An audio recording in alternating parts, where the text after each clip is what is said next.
Germaine de Randamie, the Iron Lady. I'm so mad at her.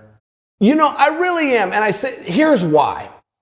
I like to pretend, I like to ask myself all the time, what would I do if I was Scott Coker?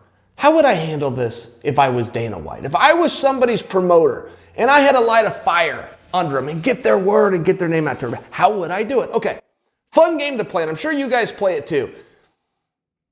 But it's a simple case of, Iron Lady, help me to help you, okay, with the pieces that I am handed as a promoter. I have to shove this up your ass. Now, let me tell you what I'm talking about. The Iron Lady goes out, she beats Holly Holm, she wins a world championship.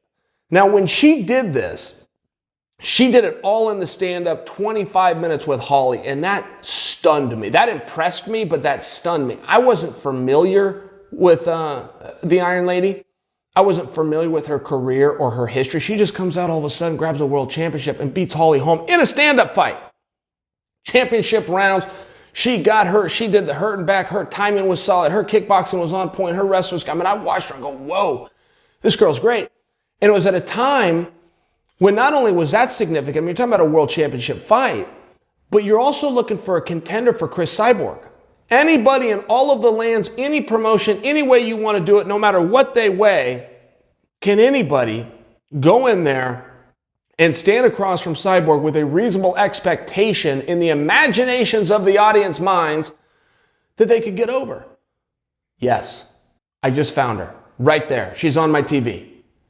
Germaine de Randamie, the Iron Lady. She can fight Cyborg. Well, she comes out and she says, I'm not fighting Cyborg. And Dana kind of looks back and goes, well, you're the champion of the world. If you're not going to fight Cyborg, I'll take the belt from you. Boom. The Iron Lady says, boom, Dana, great idea. Do that. Take the belt. As a matter of fact, let's go one step further just so we never have to have this conversation again. Drop me down to 135 pounds. Just so that we never have to talk about this again, take me to 135 pounds. Well, me as a fan, particularly as somebody that was believing in the Iron Lady and was so impressed with her, boy, you just took the wind out of my sails. I can't possibly build a fight if you just told me I can't win this game. I can't, there's nothing I can do. Oh, and by the way, some people are going to say you can beat Cyborg. Some people are going to say you have no chance with Cyborg. But excuse me, young lady, you have 12 pounds of gold that says you can beat anybody alive in the weight class. A major confusion. I don't know if I've ever seen anything like it in all of sport. If I was the promoter, I would have had to have used that. I would have picked on her. I would have humiliated her. I would have teased her. But I would have done it as a way just so that people knew her name. Even if I'm saying, look, you're a chick, and if I'm doing all these things, I still would succeed in getting her name and her story out there. And don't forget, at the end of the day, all promotion is storytelling. Good promotion is when you have a good story that happens to resonate, but it's all an experiment. You never know. You can sit down and go, oh, America, the world is going to love this story. And sometimes they do and sometimes they don't. Guys, I'm telling you guys a story right now. I never know. I have my ideas, but sometimes you guys surprise me. The stuff you like isn't what I think you would like. Sometimes the ones that I think are a home run and I can't wait to get this edited and get it delivered so all you guys can tell me how much you loved it, and it completely falls flat. You just don't know. It's an experiment. I would have had to have shoved that in her face. I just would have had to have.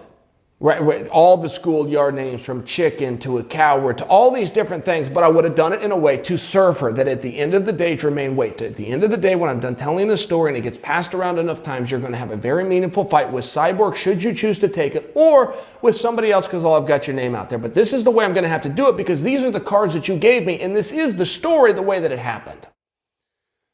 She comes out, guys, I swear to you to this day, aside from her telling us that she can't beat Cyborg, I swear, aside from that fact, I'd like to see her in there with Cyborg. Are you ready for that? I think she is so good. But what do you do with her?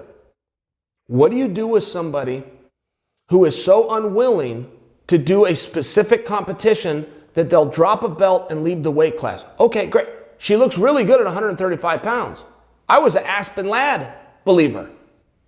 So now what do I say? Germaine, the champion of the world, who's never lost since that championship and gone down a weight class. And so many people, whether it's historically correct or not, do believe you get an edge up on the world when you go down in weight. Even though historically that is not true, you get an edge when you go up in weight. Let's just accept it. Everything looks good. There's a great coat of paint on this car. Okay. But what do? And I'll take the Iron Lady at her word. I'll let her answer this question. Hey, Iron Lady, what should we do with you here? You would appear to be a top contender. Will you fight Amanda? I mean, is that a fight? If we groom you towards Amanda Nunes, is that a fight you're willing to take? Do you want to take that? I don't know the answer to this. I would love for her to speak on it. She's doing a little bit of anti-promotion of herself. She's coming out with this shtick of, I only do this sport because I love it. I don't need the money. I've got another job, and this is my hobby. I understand that fully, and I understand the message behind that. And the reason I understand it is I used to do the same thing. I used to tell people this is a hobby. And it truly was. It truly was a hobby, but the only reason that it was a hobby is I didn't have the courage to go all in. I didn't know where that was going to go. The industry, the sport at the time was just that. It was a sport. It was not yet a business. It was not yet an industry. Some of the opportunities that are here now were not there back when I was running that shtick. And I had to be very careful. I didn't want to put everything into one basket. I just didn't want to do that. I think that would have been irresponsible. I may have handled it correctly, but the other side of that was you're also holding yourself back a little bit. I mean, there's something too, you got to burn your boats. There's a reason that worked, okay? So when I hear her say that I don't need to do this and I don't need the money, I appreciate that. But when I hear her saying it's just something I enjoy to do, and I think I might be throwing in the word hobby. I'm not positive that I'm quoting her correctly, but I also know where that comes from. That comes from a fear of taking that step of going all the way in. And when I look at the Iron Lady, that is a little bit puzzling because I am looking at a world champion. I'm looking at a world champion who gave up her belt, changed weight classes, and has not lost since. She drives me crazy. She drives me crazy because this is an anomaly on the highest of levels. Most coaches would beg you to get you to become world champion. They would beg you to go all in.